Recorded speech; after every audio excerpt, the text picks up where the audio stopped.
자, 요즘 부동산 불경기라는데 금덩이들이 바닥에 막 널려 있어요. 또 왼쪽에는 3종 일반 주거지역이 있네요. 맞습니다. 아파트입니다. 초등학교는 26년 3월달 예정되어 있다라고 공원이 있고요. 여기도 3종 일반 주거지역이네요. 아파트가 이미 들어왔거나 공사 중인 걸로 보입니다. 2종 일반 주거지역이 초등학교와 고등학교로 예정지가 되어 있는 거예요. 평당 620만 원에 감정이 됐습니다. 두 번 유찰돼서 49%이기 때문에 평당 300만 원이 조금 넘는 가격에 최저가가 형성되어 있습니다. 자, 바로 그런 땅이 나온 거예요. 300만 원 정도라고요. 이 땅이 왜 아무도 안 가져갔지?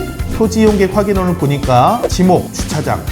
저는 봄 부동산을 취득했어요. 저는 봄 부동산을 우량 임차인으로 맞춰서 100만 원 월세였는데 1000만 원의 월세를 받고 있다고요. 지난달 7월달 매출은 어떻게 됐나요? 1억 조금 덜 되게 봤습니다. 한 달 조금 넘었는데 그래도 역시 대단하십니다. 대표님 덕분입니다. 상가 수익률 6%로 계산하면 보증금 7천만 원까지 20억 7천의 가치가 있는 부동산. 이미 돈을 벌었어요. 그런데 이게 지금 끝났나요? 아니죠. 다음 주 영상에서 기대하고 보신다면. 자, 드디어 설명드린 현장을 나왔습니다. 자, 현장을 나왔는데 제가 좀 현장에 약해요. 특히 제가 여러분들이 다 아시겠지만 서울 사람입니다. 뭐 당황하시는 분들이 있겠지만 제가 서울 사람이기 때문에 좀 이렇게 수도권 쪽 나오면 좀 약한 부분이 있어서 오늘 이 지역에 특화된 전문가분을 모셨습니다. 안녕하십니까. 네, 빅신공 TV를 운영하고 있는 김호민이라고 하고요. 야, 역시 전문가세요. 소개도 안 했는데 바로 치고 나오시네요. 조금 더 소개해 주시죠. 네, 향남에서 약 한 10년 정도 계속 운영을 하고 있습니다. 부동산 대표 공인중개사입니다. 김호민입니다. 화성 향남의 토박이라고 소개해도 되는 거죠? 한 15년 정도 제가 여기에 살았으니까 준토박이라고 하시죠. 아, 향남 신도시의 개발 과정, 계획부터 성장 과정을 다 지켜보셨고 그리고 투자의 가능성을 지켜보고 계시는 분 맞으시죠? 네, 맞습니다. 향남 1지구부터 해서 향남 2지구, 곧 이제 있을 향남 3기 신도시까지 제가 소개를 해드리겠습니다. 네, 저하고는 아주 오랜 인연이 있습니다. 제가 향남 지구를 관심을 갖게 되면서 유튜브를 찾다가 보게 됐으니까 아주 오래된 인연이 있어요. 그래서 오늘 실물은 처음 뵙습니다. 처음 뵀는데 좀 당황했어요. 유튜브엔 분명히 젊어 보이셨는데 실물이 조금 당황했습니다. 뭐 저도 그러니까요. 어쩔 수 없죠 뭐. 오늘 어쨌든 현장에 나왔습니다. 말씀드린 그 물건이 바로 짜자잔, 바로 여기입니다.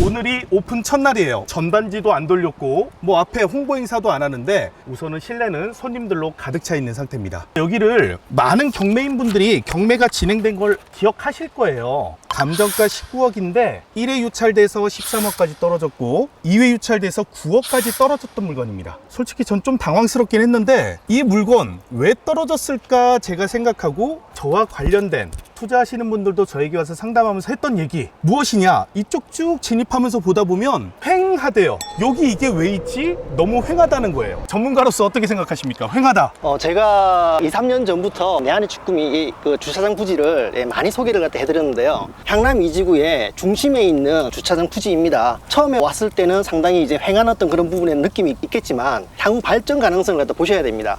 즉 다시 말씀드리면 곧 이제 입주를 갖다가 할 14단지 그리고 15단지 14단위가 몇 세대 정도 되죠?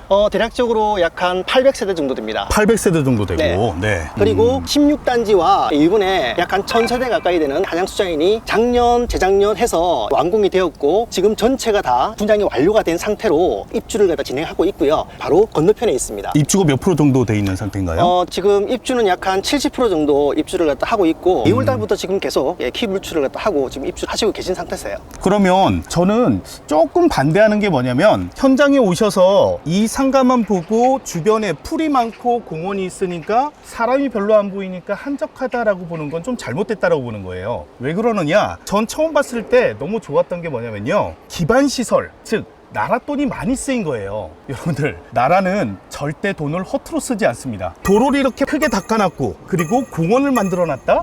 왜 그렇게 했을까요? 인구가 많이 유입될 증거라는 거예요. 그리고 그 증거를 이렇게 택지개발 사업에 도시개발 사업, 지구 단위가 어떻게 되어 있는지 이 계획대로 보면 되죠. 찾아보면 중심에 있는 땅이다. 그래서 주변에 부영아파트, 임대아파트 이런 식으로 한양아파트 이렇게 쭉 해서 아파트 단지로 둘러싸이는 중앙에 있다. 더더군다나 좋은 거는 바로 옆에 유치원. 저건 무슨 유치원인가요? 공립유치원이고 종합유치원이면서 강남 중심에 있다 보니까 가장 최대 규모의 유치원이라고 저는 보여집니다. 경쟁률이 엄청 세겠네요. 상당히 세죠. 그렇죠. 여기 못 와서 날린 유치원이 있고 또 여기에서 바로 저희 공원 끝쪽으로 보이는 이쪽 라인의 끝쪽에는 이쪽에 파란색 초가 뭔가요? 초등학교죠. 초등학교죠. 네. 초등학교가 들어옵니다. 언제 들어오죠? 한양수자인 입주를 갖다 했고 또 옆에 16단지가 입주를 갖다 했습니다. 그래서 아마도 내년 정도에 착공이 되지 않을까 생각이 듭니다. 그럼 초등학교가 내년에 착공 들어가고 옆에 또 고등학교도 예정되어 있네요. 그러면 아파트가 들어오면 고등학교도 들어올 거고. 맞습니다. 예정 부지가 다 되어 있기 때문에 이 도시계획은 바뀌지 않는다는 거죠. 자, 그렇다면은 향후에 그려질 이쪽은 도시의 모습을 상상을 해야 되는 거예요. 그렇죠. 초등학교, 그렇죠. 고등학교 유치원이 있기 때문에, 그리고 또 바로 옆에 있는 이 부지 공터가 있네요. 이 근생부지 공터 여기는 2종 근생입니다. 2종 근생인데 제가 조금 조사를 해보니까 이게 LH에서 가지고 있다가 이렇게 됐습니다. 즉 근린생활시설용지인데 860평이고 평당 770만 원, 총액이 66억이 넘는 가격에 수의계약이 됐어요. 수의계약한 쪽은 마트를 하는 쪽으로 판명이 됐습니다. 마트를 하고 현재 중도금을 내고 있는 걸로 알려졌는데, 자, 그러면 마트 하는 쪽이 이 땅을 860평을 왜 샀냐? 왜 샀을까요? 향남 2지구의 중심이기도 하거니와 지금 현재 향남에는 인구가 계속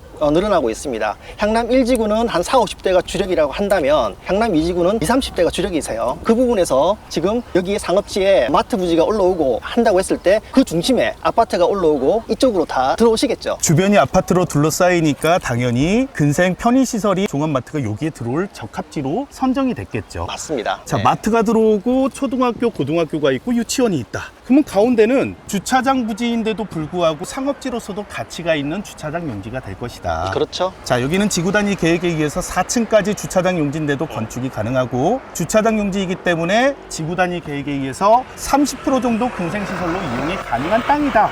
이게 이 땅의 투자 가치가 된다는 이야기가 그렇습니다. 되겠습니다. 얼추 맞는 얘기죠? 정확하십니다, 예, 대표님. 정확하게 네네. 분석을 하셨고 주변 입지 관련된 부분은 제가 말씀을 드린 바대로 향후 지금 2지구까지 지금 만들어져 있는 상태에 약 한 70% 정도가 진행되어 가고 있지만 진행되고 있는 와중에 향남역이 10월 달에 원래는 개통 예정이었으나 한 2025년 초에 아마 개통을 하지 않을까라는 생각입니다. 그리고 향남역 주변에 3기 신도시 가칭입니다. 복합개발진흥지구로 해서 입안이 되어서 확정이 되었고요. 그리고 일부 예정지로 해서 예비 타당수 조사가 들어가 있는 상태입니다. 즉 다시 말씀드리면 결론적으로 발전하는 향남이고 지속적으로 인구가 유입이 된다. 그 인구 유입 관련된 부분은 제 채널에 들어오시면 확인하십니다. 이쪽 지역에 뭐 지자체장 출마하실 의향이 있으신 건 아니시죠? 보장할 의향은 있습니다. 어쨌든 오늘 좋은 정보를 많이 주셨는데, 오늘 제가 드리고 싶은 핵심 이야기는, 그러니까 투자 가치를 보고 여러분들이 접근하실 때 현황을 보시는 게 아니라 미래 가치를 보실 줄 알아야 된다. 그 미래 가치를 보시는데 도시계획을 보시는 것도 중요하지만 도시의 기반 시설을 보시고 언제쯤 이게 완성될지 예상하는 것도 중요하다. 이런 투자 포인트를 찾아보시는 게 저는 굉장히 중요하다고 생각합니다. 그렇습니다. 솔직히 지난 회차에 유찰이 돼서 저 당황했어요. 낙찰이 돼도 저는 크게 상관이 없던 게 계획이 되어 있는 단계가 있었는데, 지난 회차 즉 13억 정도의 유찰될 물건이 아니었거든요. 대표님, 하나만 더 여쭤볼게요. 네. 이게 도시가 완성됐어요. 근처에 아파트가 있고 초등학교, 고등학교가 있습니다. 네. 이런 상업지나 이런 용지가 평당 얼마 정도 해야 적합한 가격일까요? 지금 원래는 부동산 경기를 떠나서 작년, 재작년 기준으로 해서 평당 약 한 800에서 한 1000 정도가 적당하고요. 향후 예를 들어서 한 5년 뒤이면 아파트가 다 올라오고 했을 때 대략적으로 1.5배, 1500에서 한 2000 정도가 저는 적당하다고 봅니다. 이게 제가 이야기하고 싶은 포인트인데요. 도시계획이 완성되고 났을 때 가격은 여러분들 주변에서도 흔히 볼 수가 있어요. 수도권 지역의 도시계획이 완성된 그런 신도시 지역의 2종 근생 땅이 얼마인지 보시라는 거예요. 평당 1500 정도는 한다는 거죠. 그 옆에 있는 주차장 용지 평당 1000만 원은 한다는 거죠. 그렇죠? 그 가격이 형성되기까지 시간이 추상적인 게 아니라 확정되어 있는 곳이다. 이게 투자 포인트라는 거예요. 자, 293평입니다. 그러면 평당 1,000만 원이면 29억 3천만 원까지 가능한 땅이 될 수도 있다. 이게 투자 포인트예요. 이게 여러분들이 생각하는 막연한 생각이 아니라 나라에서 다 해줬잖아요. 기반시설 다 되어 있잖아요. 초등학교, 고등학교 제 돈으로 하는 거 아니잖아요. 안 할 것도 아니잖아요. 해야 되잖아요. 아파트가 들어오는데 학생들이 들어와야 되잖아요. 그래서 가능성이 높은데 이런 곳에 투자를 해야 저는 투자 가치가 높다. 그렇게 생각을 하면서 오늘 중요한 교훈 말씀을 해주신 대표님께 감사의 말씀드리면서 영상은 여기까지 찍도록 하겠습니다. 감사합니다. 감사합니다. 대표님. 채널 네. 많이 들어가서 구경 한번 해주시기 바랍니다. 아래 썸네일로 띄워드리도록 하겠습니다. 네, 빅신동 TV입니다. 감사합니다.